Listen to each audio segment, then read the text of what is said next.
总会刷到麦卢卡坚果面包棒，于是，在面包售卖日的时候，我就试做了，加入新品中了。看起来硬邦邦的，实际上加入了麦卢卡蜂蜜、鲁邦叶种，内心组织是很软的，没有另外添加酵母，不含糖油，坚果含量很多，好吃并且营养很密集，用来磨牙、追剧零食都可以。今天虽然我用的是机器揉面，但手揉揉匀就行了。它的卖点就是加入了麦卢卡蜂蜜、有机全麦粉和未碱化可可脂，算是一款有机食品。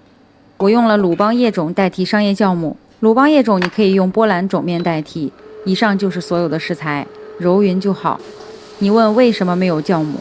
因为我最近在研究冷藏面团，我是1周售卖2天面包，这2天非常的密集。如果是所有的面团都赶在这2天揉面，那么我会做得很晚很晚。换句话说，你可能要早上很早到店里来工作。但是我不想这样做，所以我就把这个面团商业酵母去掉了，用了天然酵母，所以它发酵是很慢的，非常适合隔夜冷藏发酵。把面团揉到这种有锯齿状的粗模就可以了。然后因为坚果是比较多的，我就把这个面团拿出来，把坚果卷进去，切拌均匀就好。那如果你说我没有鲁邦叶种，我也不想养波兰种面，如果使用干酵母的话，放3克的酵母就可以了。面团含水量比较低，坚果都揉匀揉进去以后，这个时候面团比较硬，不好揉动了。盖上保鲜膜，防止面团结干皮，放在室温下松弛5分钟。假如5分钟过后，你觉得它还是有点紧，那么你可以再松弛5分钟，直到你觉得按压的时候，它的阻力不是那么强了，我们把它擀开。这个时候就不要揉面了啊，直接擀开，然后擀的稍微薄一点。最后给它折叠成一个长方形，这个长方形呢要比较规矩一些，尽量做到薄厚一致，边角分明，横平竖直的，然后你第2天呢就比较好切分。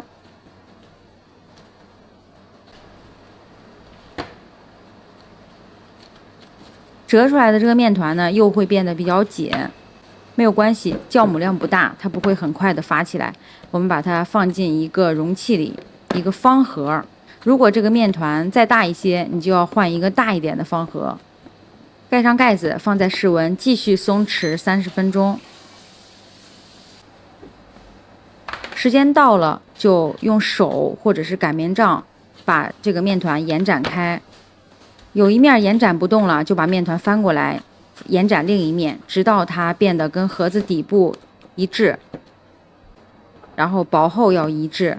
我们把它盖上保鲜膜，或者是盖上盒子盖，放在冷藏1晚上，大概10个小时。第2天早上再拿出来操作。第2天早上把这个面团拿出来，就可以直接不用给它回温。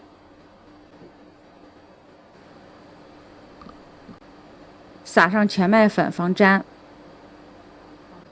我给它切分一下，切分成大概8份，然后切成条状就可以了。如果你的面团薄厚是一致的话，你用尺子大概量一下，平均分成8根的话，它的重量是差不多的。尽量不要改刀啊，改刀以后这个面团比较硬，然后坚果比较多，它比较不容易再把2个面团混合成1根儿。坚果棒这就整形好了，是不是很简单？给它发酵一下，在大概32到34度的条件下，保证湿度啊，然后给它发酵1个小时，发酵到2倍大，然后拿去烘烤。坚果棒为了保证它皮脆内软，尽量高温快烤，并且加蒸汽。如果没有蒸汽的话，你可以在烤箱里放一块冰块，让它逐渐的散发蒸汽。我大概烤了12、13分钟，表面和底部微微有一点上色就行了。因为添加了一点可可粉，所以这个面包棒的颜色并不单调，看起来深色的食物更加有营养，但是它确实是比一般的面包要有营养很多。这是我售卖日前试品的面包棒，刚烤完就有人来买了2根，然后我的烤盘上就少了2根。最后啊，你就是手温的时候给它装袋，然后打上标签就可以卖了。我这1根面包棒卖14块钱，你觉得这个价格怎么样？超过你的预期了吗？但是它成本是很高的，我添加了真正的麦卢卡蜂蜜，一定要及时装袋啊，防止它第2天变硬。面包是很简单的，在家试一试，并且艾特维珊妮做面包交作业吧。下期见，拜拜。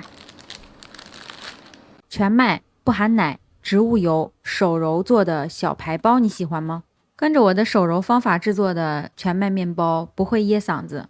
小小的全麦面包吃起来无负担，而且它是低糖的，所以甜味很低。撕开看看，内部很湿润蓬松。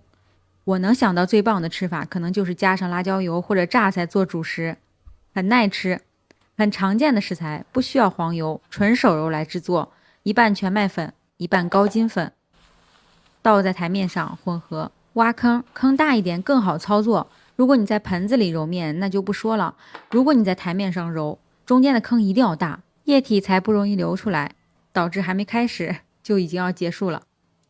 先用液体融化麦芽糖，蜂蜜也可以，但是麦芽糖呢，它可以帮助全麦的低糖面包上色更好。这里水呢，可以温度高一点，大概40度，因为我们还不着急放酵母，水稍微温一点，融化麦芽糖也快，全麦面粉也能更充分的浸泡软化。加1颗全蛋，盐，先搅拌液体，再拌入面粉。刚开始混合液体容易流动，要轻缓慢的搅拌。这里实际上就是锻炼你的手稳不稳了。其实这一步很解压，很多人看不惯在台面上揉面。咱先抛开台面有没有毒一说啊，你问这么揉面又危险，它何苦呢？但是你不知道，量越大的面团在台面上反而更轻松。如果在盆里和面，肩膀要端起来，对关节反而不友好。慢慢的液体变成面糊后，把面糊摊开，面粉拨上来。我手里这个刮板，你们经常问起，非常好用，是3能的，在我的橱窗里就有，人手至少2个啊，很方便。在面团混合初期，用刮板可以腾出双手，不会粘的哪都是。混成面絮以后，再下手把干面粉搓进去，完美的避开了最粘手的阶段。然后你用手去搓呢，就能慢慢的把外边粘的这个干粉全搓进面团里。为了关节的健康，一定要掌握很省力的揉面姿势。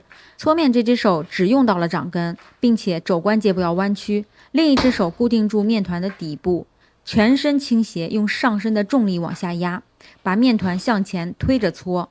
我大概搓了2分钟，就能感觉到它开始抱团发紧。切一块拉伸看一下状态，不用扯开模。拉长条怎么看呢？能拉开大概10厘米的长条，但是中间能明显看到断裂痕迹。手揉在这个状态就可以停了。面团捏成盘子状，把准备好的植物油倒进来，室温下把面团水和1小时。还没有放酵母，不着急，最后放啊。这1小时可以让全麦麸皮充分的浸泡软化，用油脂覆盖面团，同时它的延展性也会增强。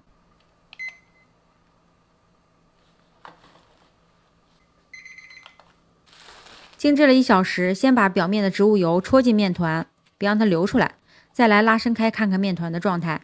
你看可以拉伸出不易破的膜了。然后稍微的把油给搓进去啊，搓进去以后再来放酵母。表面现在很亮，说明面团还没有和油充分的混合。稍微搓一会儿，你看这会儿就开始变哑光了。好，把面团摊开放酵母，酵母要化开啊，这是重点。天气开始变热了，非常建议你后放酵母试试。但是后放酵母，酵母一定要被水化开再用，尤其是颗粒状的干酵母。揉之前啥样，它揉进去它还是啥样，都不化。手揉没有那么大力气把酵母搓开，如果酵母不化开，面包组织就很粗，而且它是不均匀的粗气孔，不均匀就会干硬不好吃。酵母完全搓匀，看现在面团很有劲儿，面团很抱团，并且不粘面板。不搓了啊，开始摔打。像我这样一边摔打一边往前折叠，摔打个几次，你就能看出来表面光滑了很多。面团搓久了容易升温太快，摔打呢可以帮助面团降温。摔打总共用时了3分钟。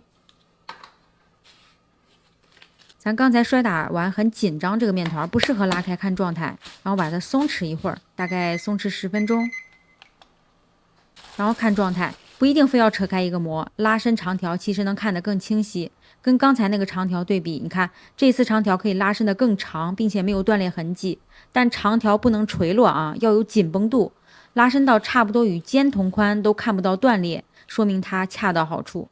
膜也更薄，破口圆滑。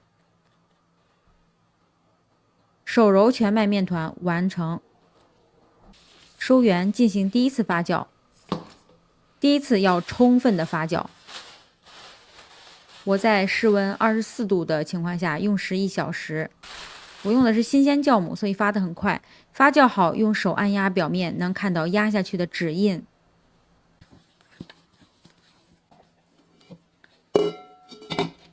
把面团取出来，拍打排气，给它拉伸开。因为要分25份，所以拉伸的面积大一点。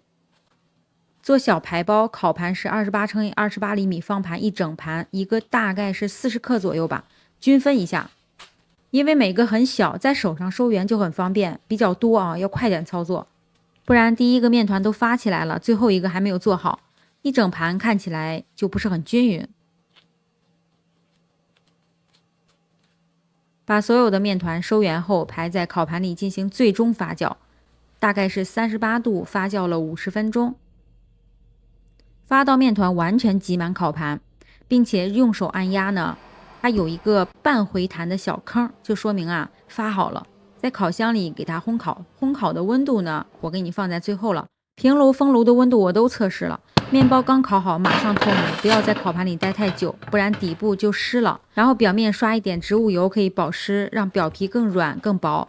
想要小面包更柔软呢，在室温下放到比手温稍微高一点的温度，你就把它密封起来，然后你就可以冷冻慢慢吃，想吃几个拿几个。虽然是全麦低糖，但是它的组织呢依然是蓬松柔软并且湿润。如果你在做这个面包的途中有什么疑问，你可以拍下来带图在评论区艾特我，图片能够让我更直观的去了解你遇到的问题。好了，下期见吧，拜拜。